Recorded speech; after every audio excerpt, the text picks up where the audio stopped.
Hey,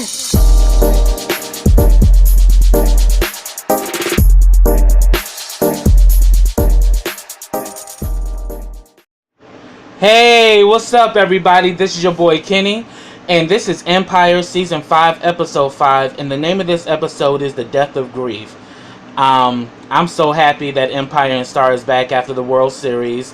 So, again, for those who are new, welcome to KRS TV, and let me begin with this review. The episode opens up, Kai is still missing, and we see that Cookie is there comforting Jamal. And Cookie says that the one thing that kept her going after she had her heart attack was his father's face. And that knowing that she had that love to look forward to, that's what kept her fighting. And she said that that's the same thing with you, Jamal, that, keep Kai's love close because it's going to get you through this. And then we see that Jamal gets a call and they had actually, they have found Kai. Then we get a scene with Lucius and this guy, I think his name is Jackson. He runs a record company, and he's trying to get him to sign Devon because the thing is, Devon is signed to the Lions management company, but he actually needs an actual label, in which for him to, do his music. And the guy, Jackson, is kind of like, and him and Lucius have done business in the past. But he's kind of iffy, like, well, the thing is, I need some more demos from this guy before I make a move like this. But Lucius tells him that, look, this guy's going to be a superstar, and I got other offers on the table, so don't wait too long. Then we see that Andre meets up with his frat brothers, that he went to school with, and he's asking them to, invest in him because he's trying to send money to those who were locked up. People who held him down while he was in prison. And then like one of them was like, so you want us to do consulting cases for like these animals? And Andre definitely took offense to it because he's like, first of all, not everybody in prison is an animal, and not everybody in prison is guilty. Yeah, because you can just do one little thing and you can get locked up. I mean, anybody could get caught behind bars. So that was a really interesting scene because we see that, Andre is trying to reach back to the ones who helped him. And one of the people he definitely wants to reach out to is Quincy, the boy who's in there, who's innocent.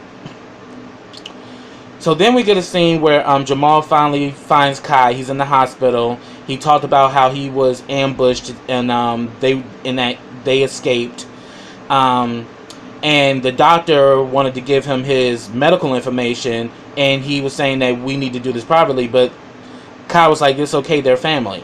And he lets him know that, look, your virals are high, and it's because you've been off your HIV medication and all of this. So this is the first time Cookie has found out that that Kai is HIV positive.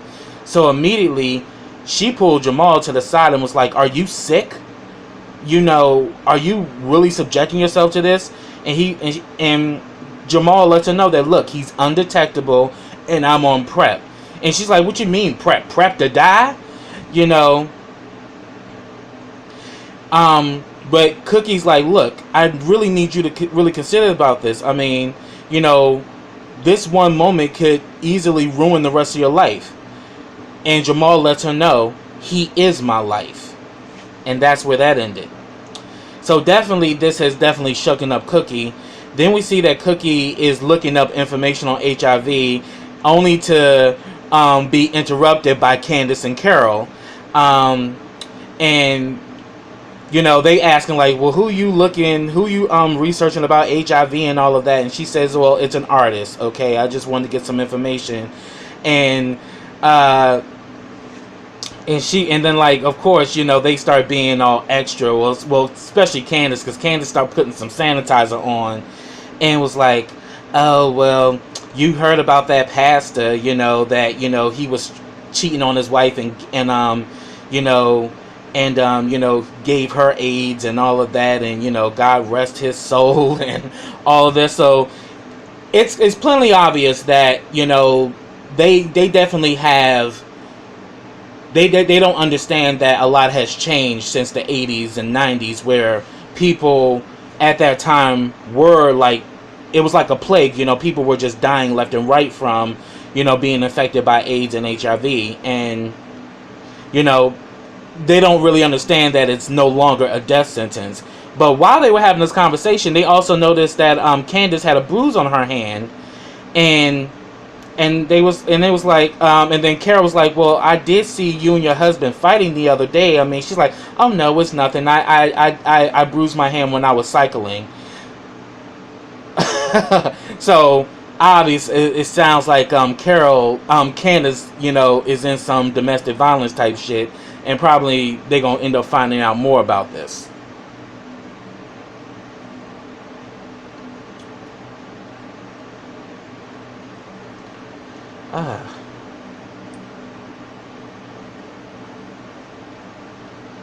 Alright, so then we also get a scene with Tiana Hakeem, and I'm just going to tie their whole thing because I think this episode, they were like the big story.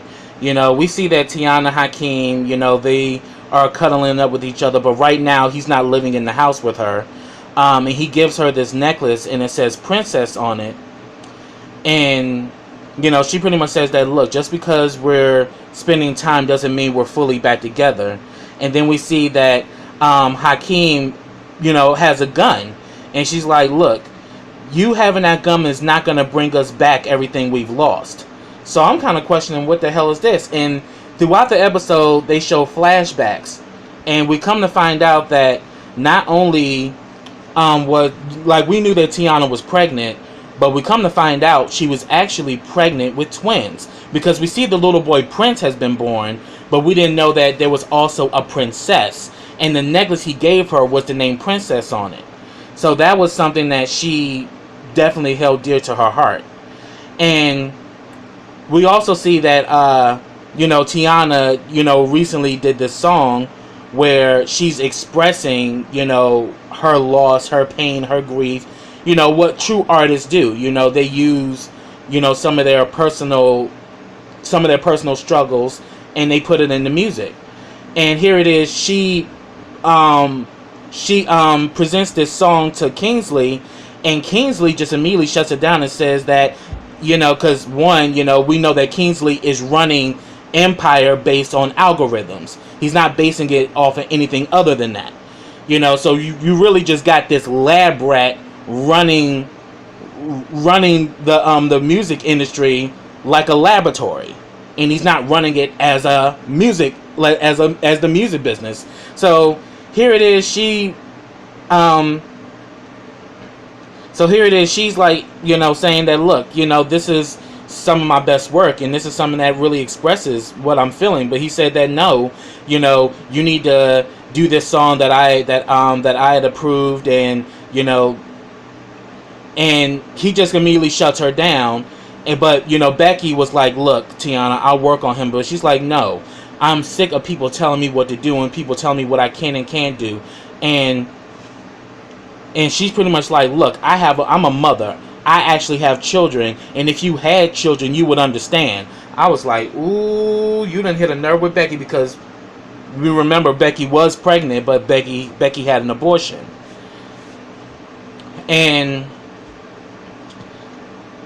But then, Becky let her know that, look, just because you are a mother doesn't mean you can break business protocol. But she says that, look, I'm going to do what I got to do. And we see that she ends up releasing that song that she did with Blake. But the song was actually written by Hakeem. So here it is. She done released the song. Hakeem finds out about it. Kingsley, in retaliation, gives one of her songs to Treasure. And Treasure is just turned into this nasty bitch since she got signed to Empire, because when she was with the Lions, there was some humility there to her, and now she just turned into this nasty bitch or whatever.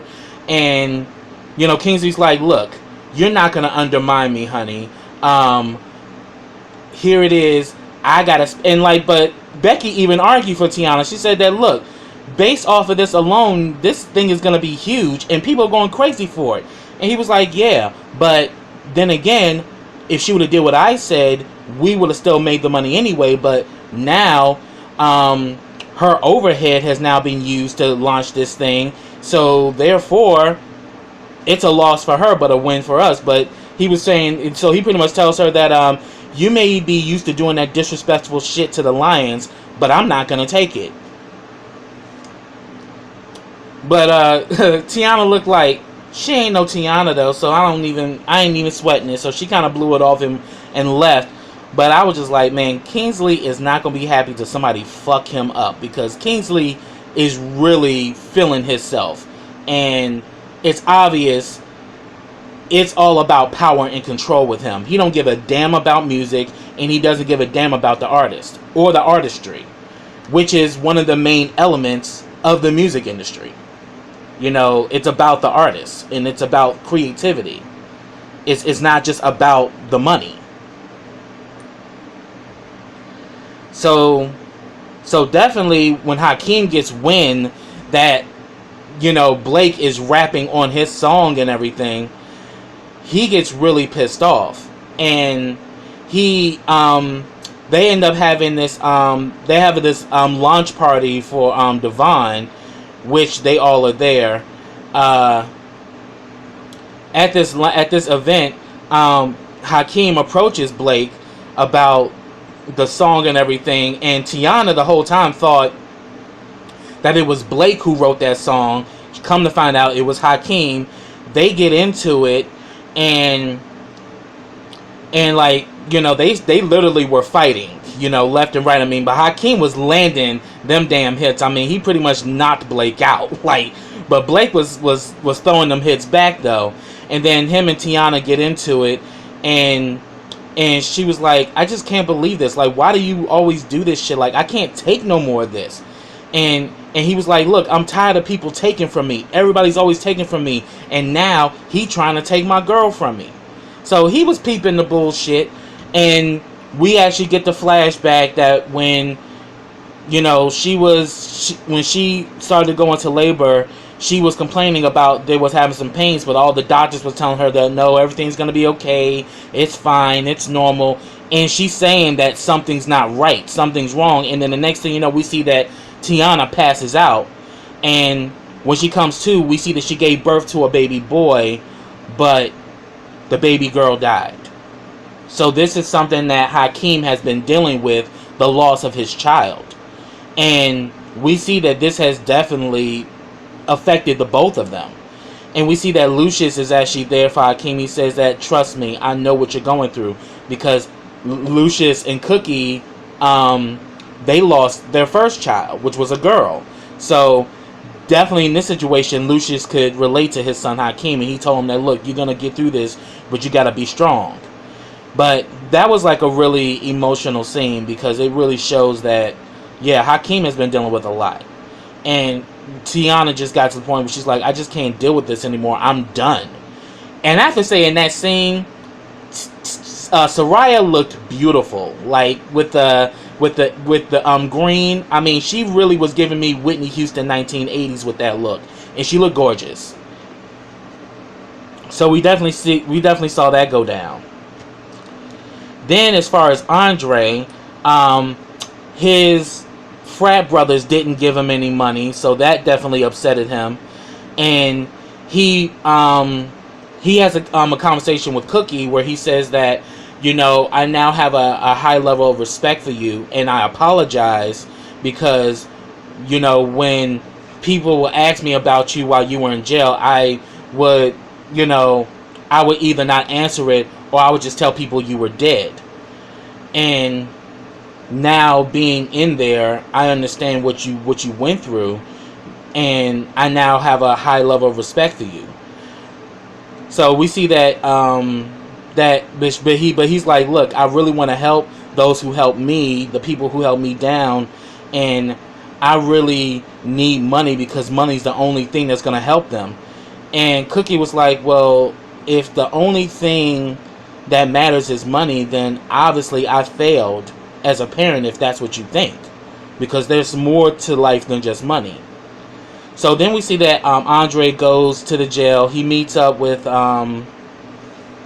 he meets up with Quincy and his mother, and he tells Quincy that he's gonna do what he can to get him out of there. And he's like, "Yo, you gonna break me out of here?" He's like, "Slow your roll." And then we see that the guard came and told him that Quincy had to return back to his cell.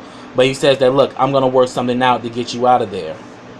And then we see that Andre and Quincy's mom, I think definitely they're gonna get together.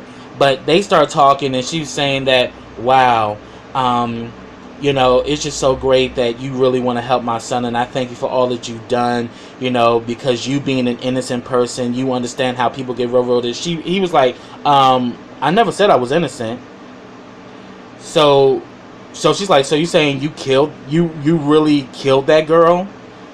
And he ain't say nothing. He was like, and he had no remorse for it. She's like, you don't even have any remorse?" And he was like, "No. I mean, she took my wife from me, and she killed my child. So I have no remorse for killing her at all." And we see that immediately changed her attitude, and she was like, "Oh, I gotta go to work. I gotta go." And then Andre was trying to reach out to her, and she backed away. And I'm like,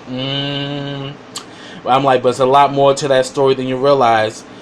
But later on, we see that she gets out of the car, and I think she's like walking, about to go to work or whatever, and Andre catches her, and he was like, "Look, I didn't plan to kill Anika, but then again, she got what was coming to her."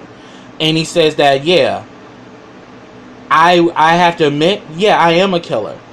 Because me being a killer is the reason why your son is still alive. Because if I didn't kill, he was going to kill him."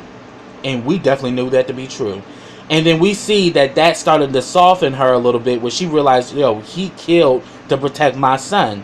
So her hostility towards him began to change when he began to let her know that, "Look, I do what I have to do to make things right, even if it means killing a motherfucker." So we see that he ends up walking her to work, and I think they definitely gonna get together, and it was actually cute to see.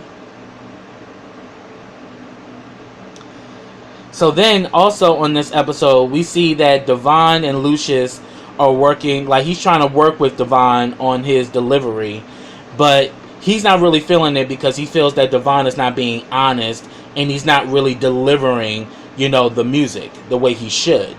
And he was saying that, "Look, why are you holding back? What is it that you're dealing with that's preventing you from actually giving your best performance?" Because he says that there's a difference between good singers and great performers, and I'm trying to make you a great performer, but right now you're not giving me your all. So what is it that you're holding back on? And he actually tells about this girl that he was dating, and that she broke up with him because, one, he was celibate and he was focused on his family, be it his sister, and hustling, and he said that that's where my mind was. My mind wasn't on drugs, sex, and the bullshit. I wasn't focused on any of that, and I think because I wasn't, that's the reason why she left me. So we see that he's dealing with this loss of this girl that he truly loved, but obviously didn't love him enough. So we see that is what gets him to finally come out of his shell, and he just starts really delivering it. And another thing that Lucius did is that he brought in Jamal to help him with his music. So that definitely was a right combination, because we know that Jamal is like the Quincy Jones of the family. So that actually worked out.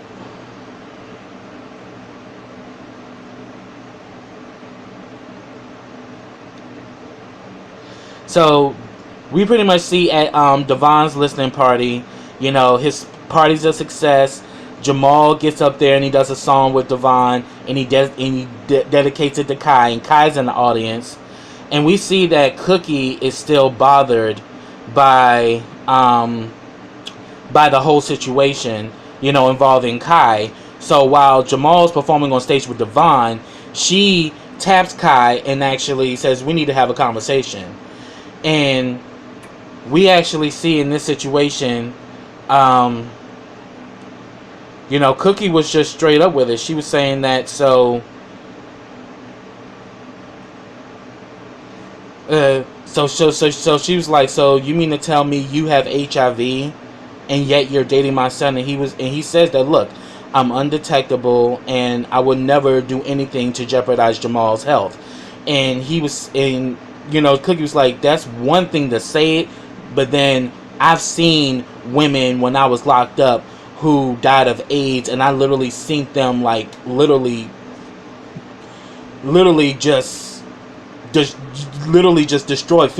destroyed physically right in front of me, and I literally watched these women die. But then he says that, well, first of all, I have HIV, not AIDS. It's not the same thing. And I will never want to put, the love of my life, at risk like that. I'm definitely would not want to do that. I would never do that to Jamal. His health means everything to me because he means everything to me. So Cookie finally got it, like, wow, you really love my son. And she's like, yes, I do. And I would do everything to make him happy because him being healthy makes me happy. And we see that they come together. Because earlier we had seen that Cookie and Lucius had a moment because, Lucius was up in there making some Philly cheesesteaks, because they were originally from Philly. And Cookie immediately was like, oh, you making Philly cheesesteaks, so you pissed off. And he was like, yeah, I'm frustrated with Devon's ass because he's not giving me the performance that I need. He's not, because Lucius has that thing, because we definitely saw that in the very first episode in season 1 when he was working with V, and he wanted her to give that deep performance within herself to just let it out.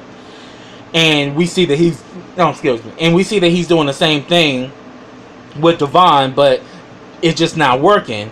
And then also she brings up about Kai's situation, and Lucius is like, look, Jamal is a grown man, and at the end of the day, you just need to stay out of it and let them deal with their situation, because I'm pretty sure Jamal is wise enough to know to protect himself. And he was saying that, look, you need to stay out of it and just let them handle it. But of course, that ain't Cookie. And Cookie even got to the point, she got up in his face like, so who is this talking? Is this you or is this Dwight? Which one it is? He said, it's me. And I'm telling you, stay the hell out of it. Let them handle their situation. I'm pretty sure Kai would not do anything deliberately to hurt Jamal. And I know Jamal is wise enough not to put himself at risk. So, and that's when she took the damn cheesesteak from him and went off. So yeah, she was she was mad her damn self. But we see in the scene when her and Kai had that conversation at the event, that finally put her at ease. And then also at this event, the guy Jackson who has the record label, he actually saw Devon's performance and saw how he was wowing the crowd and everything, and pretty much he told Lucius like, yo, that's a hit right there. That's definitely a money maker. And he tells Lucius that he wants to sign them. And he's like, yeah, but the price is now doubled. And he was like, for real, man? And Cookie was like, yeah, and the way things are going, it's going to triple, after a while, so you better get them while you still can. So he's like, okay, fine, I'll have my lawyers draw up the paperwork, and it's a deal. So it was great to see that Lucius and Cookie finally have a win with Lions management. So now that they are managing acts and they're actually, getting them good label deals, I mean, this is exactly what the music industry needs. People who actually support their artists and they want to see their artists succeed versus ripping their artists off. Pretty much what Kingsley is doing right now, with Empire.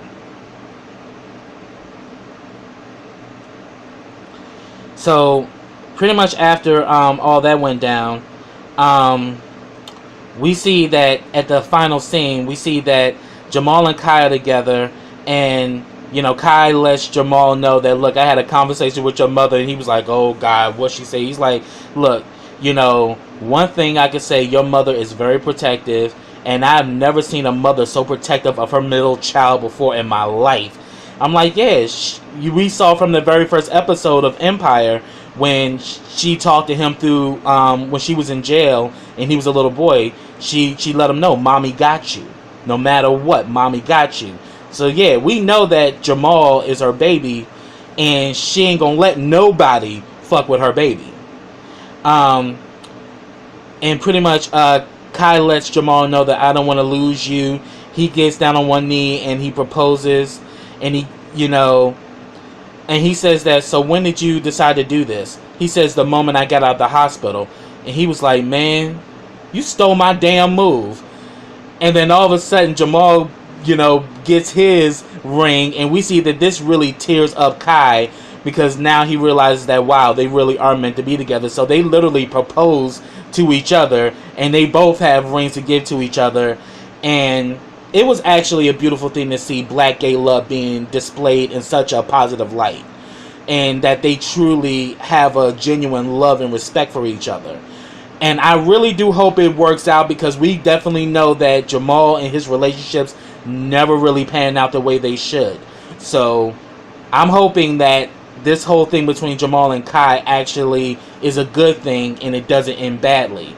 But we just have to keep watching to see. But that was a good way to end the episode. But, as I said, it was a good episode, and I'm happy that that they actually displayed black gay love in such a beautiful way. So that's what I have, y'all. If I missed anything, put it down in the comments. I'd love to talk to you about it. But subscribe to my channel. Click that bell so you can get notifications every time I drop a video. Also, follow me on all of my social networks. I have them all listed in the description box. Also, like this video, comment on this video, and share this video. And I'll be back with the next episode of Empire. So until next time, everybody, take care.